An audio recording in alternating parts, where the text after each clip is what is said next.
La génération actuelle qui vient à l'astrologie maintenant a une approche tout à fait différente de celle d'il y a 50 ans.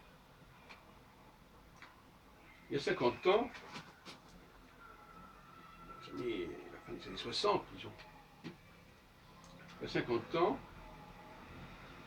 l'heure était à la réforme de l'astrologie. L'heure était à l'évacuation d'un certain nombre de choses qui parasitaient l'astrologie, qui plombaient l'astrologie. Dans les années 30, l'ingénieur des mines Maurice Rougy, alias Don Nécromant, puis Don Néroman,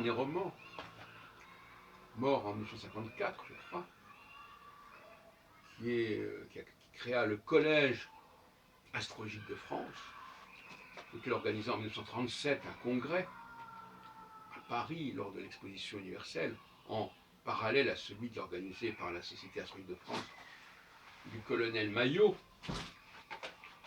que j'ai consacré un reprint récemment sur Scribe, la SAF.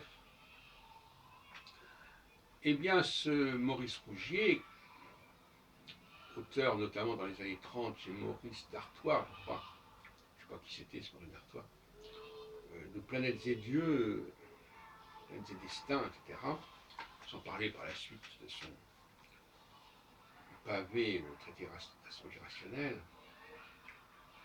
Il y avait toute une école dont faisait partie mon ami décédé Guy Maillerès, entre autres, mais également Max Duval et d'autres encore. Et Jacques Moine aussi m'avait fait cadeau de sa bibliothèque à une époque. Et ces gens-là étaient persuadés qu'il fallait restructurer, restaurer la tradition astrologique, et qu'elle avait été corrompue, cette tradition. C'est dans cet esprit que j'ai publié en 1976 Clé pour l'astrologie. J'avais alors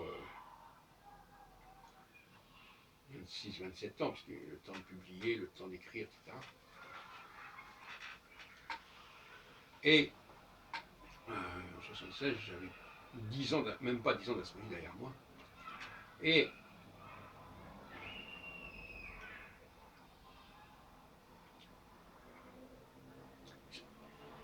il fallait d'abord être au clair avec l'astrologie telle qu'elle se présentait.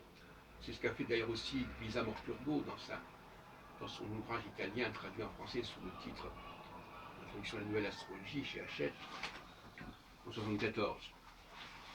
Qui reçut d'ailleurs un prix Morane Villefranche lors d'un congrès organisé à ce moment-là, en compagnie de Daniel Vernet et de ce fondement et avenir de l'astrologie.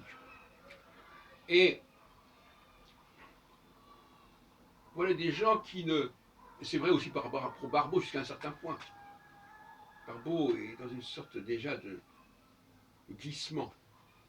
C'est-à-dire qu'il restructure l'astrologie, par certains côtés, notamment l'astrologie mondiale, mais en même temps, il conditionne cette structure à des prévisions. Vous me direz, c'est normal. On fait de l'astrologie, c'est pour faire des prévisions, en tout cas pour que ce soit validé, soi-disant. Eh bien, je ne suis pas d'accord à ce sujet. Et ce qui est amusant, c'est que j'ai eu une discussion il y a 3-4 jours avec Valentin, qui ne connaît pas l'astrologie, mais qui me disait, moi, je veux voir les preuves de l'astrologie, je veux voir si ça fonctionne, etc. Et ça, c'est complètement ridicule. Il y a Patrice Guinard l'a bien compris, ça. Il s'agit d'abord d'avoir proposé un corpus bien structuré, bien cohérent, et donc pas de prendre quelque chose qui ne tient pas debout et de dire, regardez, ça va marcher, quand même, ça va marcher. Ça, c'est pas possible. Et l'astrologue n'a pas le droit de se plier à ce genre de plaisanterie. Soit on est capable, on prend le temps de prendre connaissance de l'astrologie et du système astrologique, soit on s'abstient. Mais le type qui dit, moi, ne me parlez pas d'astrologie, montrez-moi ce que ça donne. Ça, c'est inacceptable. Actuellement, c'est inacceptable. C'est une position suicidaire.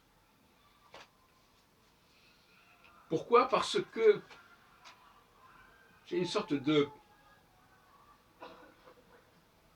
deus ex machina. Voilà.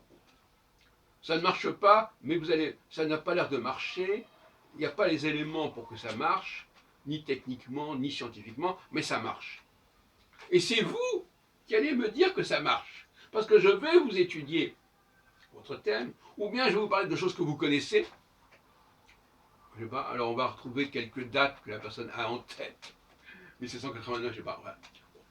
Donc cette façon démagogique de dire aux gens, vous allez vous-même être juge de la chose, non pas en étudiant l'astrologie, mais en étudiant ce que moi, je vais vous dire de vous, et de ce que vous savez de vous, c'est une vaste plaisanterie.